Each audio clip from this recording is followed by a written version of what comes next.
Hello everyone, good morning. তো তোমরা সবাই কেমন আছো? আশা করি তোমরা সবাই খুব ভালো আছো। তো আজকে আমি আমার একটা মর্নিং রুটিন নিয়ে তোমাদের সামনে চলে আসলাম। তো আজকে আমি কি করি বা কি কি খাই, আজকে সারা দিনটা কি করি বা মিনি ব্লগ বলতে পারো, একটা মিনি ব্লগই একটু বড় করে করলাম। তো বন্ধুরা কি কি করি তোমরা দেখতে থাকো। তো ফার্স্ট অফ অল আমি এখানে হচ্ছে চুলটা আমার অনেক খারাপ হয়ে গেছিলো, চুলে হেনা করব বলে তোমাদের সব দেখিয়ে দিলাম হেনা টেনা। তো তার আগে আমাকে ফ্রেশ হয়ে কিছু খেয়ে নিতে হবে। তো আমি এখানে ব্রাশ করে আমি আমার ব্রেকফাস্টটা কমপ্লিট করে নিলাম। একটা রুটিতে ডিম দিয়ে ভেজে আর কি।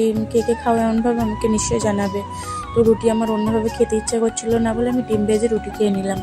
তো তারপরে এখানে আমি যুদ্ধ করছিলাম হাতের গ্লাভসটা পরার জন্যে। তো ডাক্তাররা কেমনভাবে পরে আমি ঠিক জানি না। তো আমার পরতে ভীষণ প্রবলেম হয়, আমি এত তাড়াতাড়ি পরতে পারি না। তো অনেক স্ট্রাগল করার পর আমি গ্লাভসটা পরে নিলাম। তো এখানে আমি চুলে হেনা করব, তো গ্লাভসটা পরতে হবে না তো হাত পুরো লাল হয়ে যাবে। তারপর আমি আমার চুলটাকে দুভাগ করে নিলাম। তো দুভাগ করে নিলে কি আর কি সুবিধা হবে, একটু চুলটা ভালোভাবে সব জায়গায় হেনাটা লাগানোর জন্য।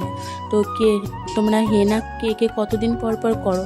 আমি তো মাসে 1-2বার করেই থাকি, আমার চুল অ্যাপ্লাই করে থাকি। তো আমার চুলে আমি কোনো দামি দামি প্রোডাক্ট ইউজ করি না, সিম্পলের মধ্যেই দিয়ে দিই। সিম্পল আমি শুধু হেনা ইউজ করি। আর স্কিন কেয়ারের মধ্যেও তোমরা দেখবে সিম্পলি আমি সব কিছু ব্যবহার করি। তো এখানে আমি দেখাচ্ছিলাম একটু পাতলা হয়ে গেছে, আর চুলটার জন্যে পাতলাও হয়েছে আর একটু কমও হয়ে গেছে। তো তারপর এখানে আমি আস্তে আস্তে আমার চুলে অ্যাপ্লাই করে নিচ্ছিলাম। তো আমার না কেউ মাথায় দিয়ে দিলেন অনেক সুবিধা হয়, কিন্তু একা একা করতে না অনেক কষ্ট হয়, অনেক সব জায়গায় যায় না। যখন আমার মা দিয়ে দেয় আমার চুলে তখন খুব ভালো হয়, কিন্তু মা একটু ব্যস্ত ছিল বলে আমাকে নিজেই করতে হচ্ছিল। তো এখানে আমি আস্তে আস্তে আমার চুলে সব অ্যাপ্লাই করে নিলাম। তো তোমাদের আস্তে আস্তে দেখাতে গেলে ভিডিওটা অনেক বড় হয়ে যাবে, ওই জন্য আমি পুরো ডাইরেক্ট তোমাদের মানে চুলে অ্যাপ্লাই করে তোমাদের সাথে আমি চলো শেয়ার করি, চলে আসি। তো এখানে আমার চুলে সব মানে ফুল চুলে অ্যাপ্লাই করা হয়ে গেছে। তো দেখো আমার চুলটা কত মোটা হয়ে গেছে। তো এখানে গ্লাভস পরার পরেও আমার হাতের উপরের পোর্শনটা কিন্তু লেগে গেছিলো, কারণ গ্লাভসটা ছোট, আর কপালেও লেগে গেছিলো। তো এবার মুখেও লেগে গেছে। তো মুখটা ধুয়ে আমি একটু চলো আমার স্কিন কেয়ার করে নিই। তো স্কিন কেয়ারের মধ্যে সিম্পল বলেইছিলাম আগে যে সিম্পল আমি কিছু দামি জিনিস অ্যাপ্লাই করি না আমার ফেসে। আমি এই নর্মাল মুলতানি মাটি আর গোলাপ মানে রোজ ওয়াটার আমি ইউজ করি।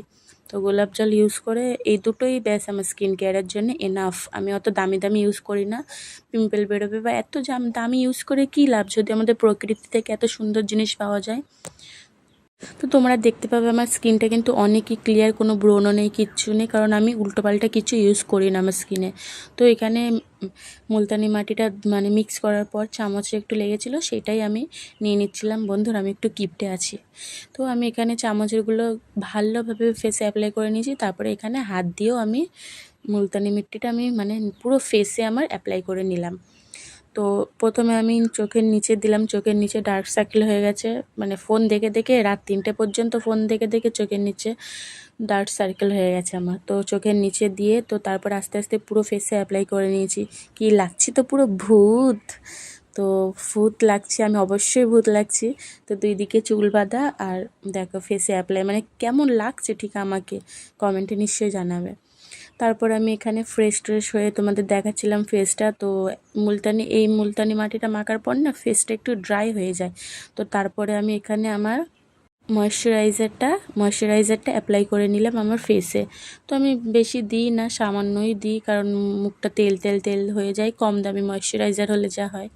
তো এখানে অনেক পড়ে গেছিলো একদিকে, সেটাই ভালোভাবে সারা ফেসে আমি অ্যাপ্লাই করে নিচ্ছি। আর নাকের নিচে একটা পিম্পল বেরিয়েছে, ওটা আমার ডিহাইড্রেশনের জন্যে, জল অনেক কম খাই গাইস। তো জল অনেক কম খাওয়ার জন্য আমার এমনি ওই মানে নাকের নিচে আর হচ্ছে নাকের মধ্যেই পিম্পল বেরোয়, আর আদার্স ফেসে আমার কিচ্ছু বেরোয় না। ওই ব্যথা, ওই পিম্পলটা ভীষণ ব্যথা, মানে এই ব্যথা পিম্পলই বেরোয় ডিহাইড্রেশনের জন্যে। তো তোমরা বেশি বেশি করে জল খাবে, আমার মতো ভুল করবে না। তো তারপরে দেখো আমার ফেসটা অনেক ক্লিয়ার লাগছে না, কি বলো?